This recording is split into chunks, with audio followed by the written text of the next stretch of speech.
All right, welcome back. So in this video, we're going to talk about the select menu. So if I go to the select menu, make sure Photoshop's open, of course.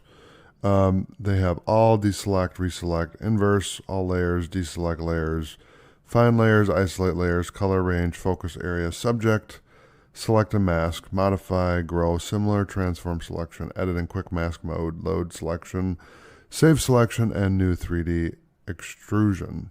So if I do create new and I do the default Photoshop size, okay,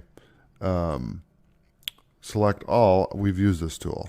So if you hit Control A, that's this right here, okay? Control D deselects, which is this. Reselect, if you hit Control Shift D, that'll reselect, and then Control D will deselect. Okay, so that's that. Inverse is Shift Control L, maybe I. Let's try I. All layers, deselect layers, isolate layers, color range. Okay. So that's really the selection tool. The selection tool is very important because you're using it on multiple layers. For this example, let's just do this. I'll change the color to that and do this, right? And let's say I want to copy this. So I'm going to hit Control A, Control C, Control D to deselect. Control Shift N for a new layer, paste it there.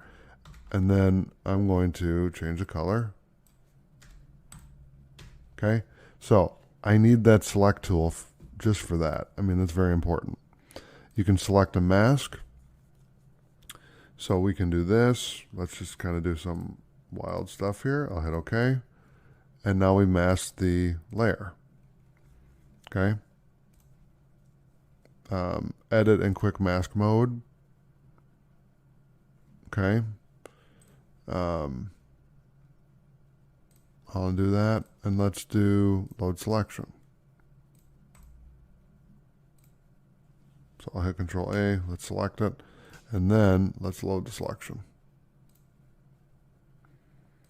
Okay, so no pixels were selected. You get the idea. Basically, I'm just showing you, how everything works here.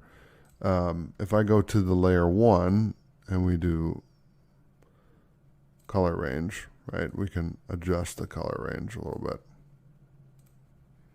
So that is the select menu. So thanks for watching. I'll see you in the next video.